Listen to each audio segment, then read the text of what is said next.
Viral ngayon sa loob ng social media. Mga kapatid, First Lady Luis Araneta Marcos binisita ng anak ni Kris Aquino. Ano ang senyales nito at ano nga ba, mga kababayan ko, ang mangyayari? Mukhang merong pahiwatig ang pagbisita ng anak, not anak, no, I'm sorry for that, no, ng apo ni Ninoy Aquino kay First Lady Araneta Marcos. Ito, panoorin natin, mga kababayan ko, ang balitang ito. Gisayin na natin. Let's do this! Umani ng samot-saring reaksyon ang pagbisita ng mga anak ni Kris Aquino na sina Josh at Bimby sa opisina ni First Lady Liza Araneta Marcos. Thank you very much kay 24 Oras, no? Unang bitaw dito, mga kababayan ko, umani ng batikos. Bakit? Umani ng issue itong pagbisita ng mga anak ni Kris Aquino. Tuloy natin. Nakatutok si Ivan Mayrina. Kumbaga sa salitang Gen Z, isa itong plot twist o hindi inaasahan. Talaga ba? Si First Lady Liza Araneta Marcos binisita ng mga anak ni Kris Aquino na talaga. sina Josh at Bimby sa mismong opisina ng unang ginang. Nakakapagtaka talaga, to be honest. Sa social media account ng First Lady, pinost ang mga larawan niya at ng magkapatid. Yeah, kasi kanina kumalat to, sobrang nag-trend, mga kababayan ko. Sabay caption ng pasasalamat sa paglaan ng oras para mabisita siya. May pasalubong din daw ang dalawa, bagamat hindi malinaw kung ano ito. Pero sige tuloy natin, mamaya ako magbibigay ng reaksyon. Patuloy pa namin hinihinga ng detalye Malacanang tungkol sa pagbisita. Pero sa comment section may mga nagulat at may natuwa sa pambihirang pagkikita ng manugang ng yumaong Pangulong Ferdinand Marcos Sr. at ng mga apo ng yumaong Senador Ninoy Aquino. Oo, yan nga nakakapagtaka eh. Diba? Pero bibigyan natin ng komentaryo yan. Bagamat hindi naman ito ang unang pagkakataong may interaksyon sa pamilya matapos ang People Power Revolution. Dahil sa kanyang dating talk show noong 90s, naka one-on-one mismo ni Kris Aquino si ngayon Pangulong Bongbong Marcos. Matagal na to eh. Nung sa isang matagal na yan, napanood ko rin yung talk show na yun.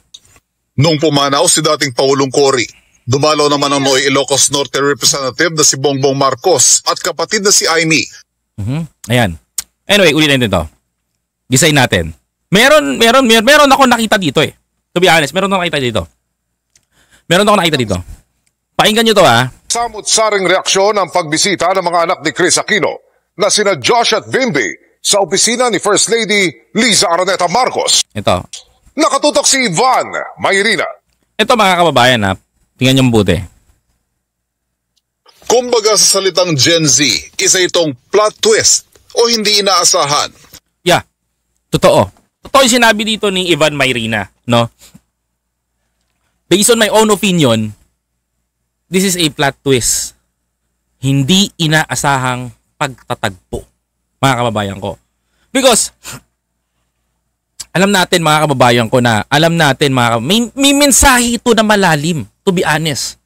May mensahe ito na malalim, mga kapatid. May mensahe ito na malalim for the Filipino people. Why Bimby and Josh visit the First Lady she's office, mga kababayan ko, no? Binisita nila. May meaning to. Meron tong mahalagang mensahe para sa atin na gusto ko pang bigyan ng malalim na kahulugan para sa akin bilang isang Pilipino, no? Number one, mga kababayan ko Number one, mga kapatid, unang-unang nakita ko po dito, mga kababayan, unahin natin to. The color of the t-shirt. Ito lang. Medyo likutan natin yung imagination natin, mga kababayan ko. Likutan na natin konti yung ating isipan, mga kapatid. Bimby, naka-white. Tapos si Josh, naka-black. Tapos si First Lady Liza, naka-dilaw. Hindi ba kayo nako-curious? Ako kasi malikotang sobrang isipan ko eh. Ako hindi ko binabash yung dalawang anak ni Kris, but I'm happy for them. Masaya ako sa kanila. Kung ano man ang nararating nila ngayon. At kung nasan sila, mga kababayan ko. Isa lang ang nakikita ko dito. Ito, bibigyan ko ng kahulugan. No? Pasensya na sa mga magagalit, ha. Ito, ha. Number 1, mga kababayan ko, si Bimbi naka-white. Bakit naka-white si Bimbi? What's the symbol of white? Peace. Mga kababayan ko. And Josh, mga kababayan ko, naka-black. That is the color of, mga kababayan ko. Color ng yan, mga dilawan yan. Yellow and black. And First Lady Liza wearing a dress, yellow and black, mga kababayan. Pansinin nyo mabuti, mga kababayan ko. Anong meaning ito? Nag-usap-usap ba sila ng kanilang susuotin? Mga kababayan ko, nag-usap-usap ba kayo ng susuotin ninyo? O coincidence ba ito? Na hindi sinasadyang nakadilaw si First Lady Liza. Well, mga kababayan ko, no? Well, mga kababayan ko, hindi naman natin maitatago, mga kababayan ko, because that First Lady Liza is Araneta. No? We know that Araneta, mga kababayan ko, yung mga Araneta ay kaalyado ng mga Aquino. Mga kababayan ko. Yan din ang alam natin. But, for me, mga kababayan ko, maraming nag-react dito sa video na to, sa picture na to. But ito ay malaking simbolo to para sa akin eh. To be honest. Malaking simbolo to para sa akin. This is pinapakita dito yung new generation ng mga Aquino. Para sa akin pinapakita dito yung mga new generation ng Aquino. Can you imagine, mga kababayan ko, Bimbi and Josh bibisita ay First Lady na isang asawa ng kinagagalitan nilang pamilya. Mga kababayan ko. 'Di ba?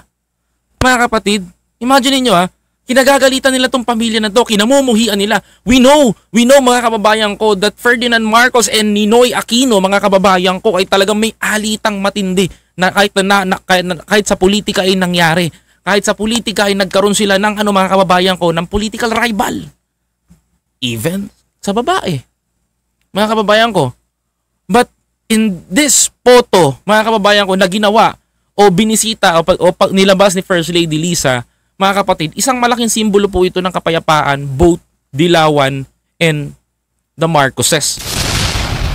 Mga kababayan ko, well, kung yan talaga ang message nitong photo na to, mga kababayan ko, na binigyan ko ng reaction ngayon, no? Kung ito talaga yung mensahe nito, mga kababayan ko, well, that's good for us. At maganda po para sa taong bayan yon, mga kapatid. Alam niyo po kung bakit? Ibig sabihin nito, mga kababayan ko, apo ni Ninoy Aquino binisita ang First Lady na asawa ng Pangulo. Yun, mga kababayan ko, mga kapatid. Yan po ang gusto ko sabihin sa inyo, iparating ha, mga kababayan. Kaya po malaking impact po ito sa mga kapatid na Dilawan, no? Ito yung simbolo para sa akin, no? Kung sasalingin niyo ako, wala akong problema. Para sa akin, simbolo ito ng kapayapaan, both party. Tuloy natin. Si First Lady Liza Araneta Marcos binisita ng mga anak ni Chris Aquino na sina Josh at Bimbi sa mismong opisina ng unang ginang. Sa social media account ng First Lady, pinost ang mga larawan niya at ng magkapatid, sabay caption ng pasasalamat sa paglaan ng oras para mabisita siya. We know na ako di naman ako magtataka eh. Di naman ako magtataka. Alam mo, sa totoo lang ngayon na, to sabihin ko sa inyo to sasabihin ko sa inyo to. Yung mga dilaw, mga kababayan ko, yung mga dilaw kung may mga dilaw dito, pasensya, mga kakamping. Ito po, pasensya na po Sasabihin ko sa inyo to. Alam niyo po, sa totoo lang, yung mga leaders po ninyo, mga kababayan ko, nakikipagtulungan na po sa gobyerno. Opo, mga kababayan ko. Magandang sinyalis po ito, mga kapatid, na inihahatid ni Pangulong Ferdinand Bongbong Marcos. Hindi niya gusto bang ipag-away sa mga sa politika. Bagkus parang ang ginagawa ni Pangulong Bongbong Marcos dito, pinapakita niya ngayon sa kahit na Dilawan, kahit si Justice Carpio nga inaayudahan na yung gustong mangyari ni Pangulong Bongbong Marcos na economic provision. even former Senator Sonny Trillanes and running for Mayor Sonny Trillanes, mga kababayan ko, tumutulong sa gobyerno. Hindi ba kayo nagtataka doon, mga kababayan ko? Ako nagtataka ako doon, mga kapatid. Bakit sila tumutulong sa gobyerno ngayon? Alam mo si Senator Sonny, si Mayor Sonny Trillanes, sabi sa akin, tinanong ko siya bakit mo tinutulungan si Pangulo? Ganun. Sabi ni Senator ni Mayor Sonny Trillanes, wala nang panahon para makipag-away tayo. Ang kailangan natin makipagtulungan. Hindi kami magkaaway ni Bongbong, 'di ba? Yun ang ano niya. Yun ang messaging ni Mayor Sonny. And then, ngayon, mga kababayan ko, nagulat naman ako dito, mga anak ni Chris Aquino. Pag sinabing anak ni Chris Aquino, alam niyo kung ano yan, mga kababayan ko. No? Apo yan ni Ninoy. Apo yan ni Ninoy na rumerespeto sa asawa ng isang Marcos. Mga kababayan ko, it means, mga kababayan ko, in original way, gusto kong sabihin in original way, ang totoo lang naman talaga niyan, dilawan, tsaka loyalista. Totoo to, mga kababayan ko. Liberal at loyalista, tama ba ako? Dilawan at pulahan. Mga kapatid, naalala niyo yun? Totoo yan. No? Walang DDS nun eh. Walang DDS nun. Kung sa makatuwid, tae lang yun ng mga kababayan ko na sumulpot ng 2016. Ang meron talagang naging matinding hidwaan, the dilawan, and mga kababayan ko, the pulahan, itong loyalista, mga kababayan ko. Yun lang talaga ang nagkahidwaan nun. Sa makatuwid, mga kababayan ko, after all, so many decades, nagpakita itong dalawang simbolo ng dilawan na si Bimbi at si Josh na apo ni Ninoy na rumerespeto. Ito'y malaking pagrespeto sa ating unang ginang. Ngayon, mga kababayan ko, nakikita natin, mga kababayan ko, ang isang magandang senyales ng pagkakaisa, both side, mga kababayan ko. Because dilawan and pula, loyalista at liberal lamang noon talaga ang talagang nagbabanggaan. Walang DDS, mga kababayan ko. Walang DDS, tae lang yan eh. Tae lang talaga yan. 'Di ba? Ngayon, mga kababayan ko, kung mapapansin nyo rin, mga kapatid, no? Kung mapapansin nyo rin po, mga kababayan ko, dilawan versus loyalista, nagkakaisa. Ano pinagkakaisahan nila ngayon, mga kababayan ko? Labanan yung gustong pumasok sa industriya ng politika. Ano yung industriya ng politika sinasabi ko na pinasok? Which is itong mga Duterte. Kalaban ng dilaw, si Duterte. Kalaban ng mga loyalista, mga Duterte. Mga kababayan ko, which is siguro, di ko alam sabihin ko na lang din, pero kahit alam ko, siguro, no, nagkakaisa na itong mga to para torjakin itong mga Duterte. Sabi nga nila, Etera, closure. Tama ka dyan, no? This is a closure. Thank you, salamat. No? This is a closure, mga kababayan ko, sa nangyayari. Hinihilom nila yung sugat ng kahapon, mga kababayan ko. Thank you for that. Ang ganda na sinabi mo, Etera, closure. Ayan ito na siguro yung pagtatapos ng ano. Buti na lang pala, no, si Pangulong Bongbong Marcos ang nanalong presidente. Kasi kung hindi nanalo si Pangulong Bongbong Marcos, hindi matatapos yung hidwaan ng dalawa, mga kababayan ko. 'Di ba? Tuloy natin. May pasalubong din daw ang dalawa, bagamat hindi malinaw kung ano ito. Patuloy pa namin hinihinga ng detalye Malacanang tungkol sa pagbisita. Anyway, kung magbigay man siguro Malacanang yan, hindi naman full details. Pero sa comment section may mga nagulat at may natuwa sa pambihirang pagkikita ng manugang ng yumaong Pangulong Ferdinand Marcos Sr. at ng mga apo ng yumaong Senador Ninoy Aquino. Oh, may nag-reaction pa nga, si Shoko Lokoy, si Bukeke,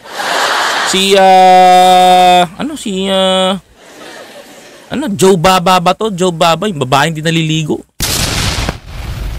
Yun, yung mga ano na yun, yung mga tao na yun.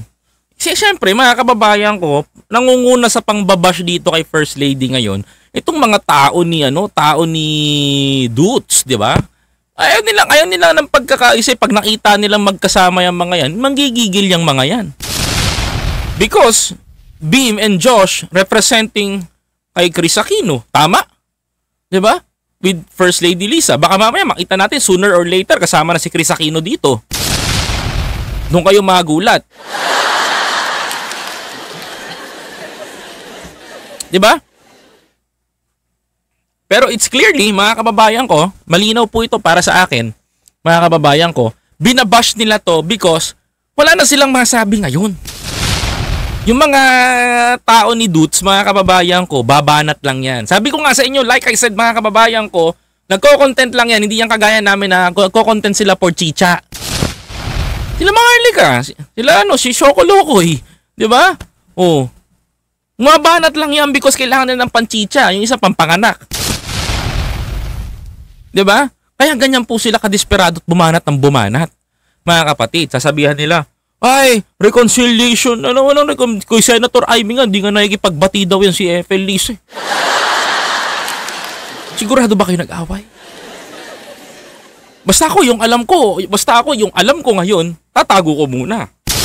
Hindi ko pwede sabihin. Pero alam ko hindi sila magkaaway. Yun lang ang alam ko. Diba? Mga kababayan ko. Tuloy natin. Kasi, yan yung nakikita ko eh. Yan yung gusto ko ipaalam sa inyo. Diba? Sabihin nila, ito si First Lady Liza. Ito naman, puro papogi lang yan ni First Lady Liza. Si Shoko Lokoy naman. Yung salitang reconciliation, ginawa mo pang kaanga-angay mga Pilipino. Diba? Okay, kailangan mo pa bang elaborate at ipaliwanag sa taong bayan yon? Common sense naman. Alam naman ng mga Pilipino yun. Okay? No? Hindi nyo na kailangan ni ano. Ito naman si Maharlika. Parang asong kahol ng kahol. Diba? Mamaya sa akin. Diyos ko, wala na nangyari. Kahol ka na lang ng kahol. Alam nyo, kayong mga DDS, tanggapin nyo ang katotohanan. Ito sasabihin ko to sa inyo Tanggapin nyo ang katotohanan. Huwag na kayong umeksena. 2016 lang kayo lumitaw. Itong dalawang pamilya kung bakit naging significant para sa akin to, no? Ito lang sasabihin ko. Matagal na dekada-dekada nang nag-aaway to. At ngayong panahon ng mga Marcos naman, mga kababayan ko, natuldukan na yung matagal ng problema na gusto sanang ipahatid ng mga Marcos sa kanila, which is kapayapaan. Itong mga DDS na to, nakakita lang ng butas sa anak ni Chris Aquino, binabanatan nyo na kagad. Dadamay nyo si First Lady, dadamay nyo ganito. Alam nyo, kayong kampo ni Duterte, wala na kayong masabing matino. Away, gulo. Saan ba lulugar ang Pilipino sa inyo? Sige nga! Yung tatay nyo nga, pakendeng-kendeng ng maglakad eh. Pakendeng-kendeng ng maglakad, gumaganong-ganon, nakala mo, tinalo pa yung sayaw ni Barney. Itong simpleng video na to, ginusto nyo pa, bibigyan nyo pa ng masamang kahulugan? Alam mo kayo, wala na kayong masabi, mga... Nagsasalita pa sila? Dutertista ba yun? Durugista? Dapat hindi Dutertista tawag sa inyo. No, mga durugista. Mula ngayon sa channel ko, tandaan nyo, ang tawag ko sa mga DDS, durugista. Hindi ko kayo tatawagin na Dutertista. Mula ngayon, ang tawag ko sa inyo, durugista. Diyos ko lang. Diyos ko po. Ayaw nyo pang paniwalaan. Basta ako, nakita ko to, si First Lady, si Bimby, si Josh. Masaya ako because this is the first time na nangyari at malaking simbolo po ito para sa pagbabago na gusto nating makamit sa bansa natin. Kung ayaw ng mga durugista sa pagbabago, tandaan nyo yung sinabi ko Tandaan nyo, kung ayaw sa pagbabago, huwag kayong sumama sa pag-unlad ng Pilipinas. Lumayas kayo sa bansa namin. No? Magsama-sama kayo doon ng presidente wang mahilig sa fentanyl. Ha? Yun lang. Kung ayaw nyo ng pagbabago. Bagamat hindi naman ito ang unang pagkakataong may interaksyon sa pamilya matapos ang People Power Revolution. Dahil sa kanyang dating talk show noong 90s. Oo, na-interview yan. Naka one-on-one mismo ni Chris Aquino si ngayon Pangulong Bongbong Marcos. Nung pumanaw si dating... Ito, sa mga hindi nakakaalam, si First Lady Lisa Marcos and Senator Amy Marcos and President Bongbong Marcos dumalaw noon sa panahon na nagdadalamhati ang mga Aquino. Pangulong Cory. Dumalaw naman ang Noy Ilocos Norte Representative na si Bongbong Marcos at kapatid na si Amy. Ayan yung sa mga balita. Okay. Ito lang mga kababayan ko. The message is wala na, tapos na ang hidwaan. Magbati-bati tayong lahat. Unity. Kaya sa mga ayaw sa unity, sumama kayo sa presidente niyong mahilig sa fentanyl. Ha? Nahihirapan niyo ako. Ha? Oh, sige, ganun na lang.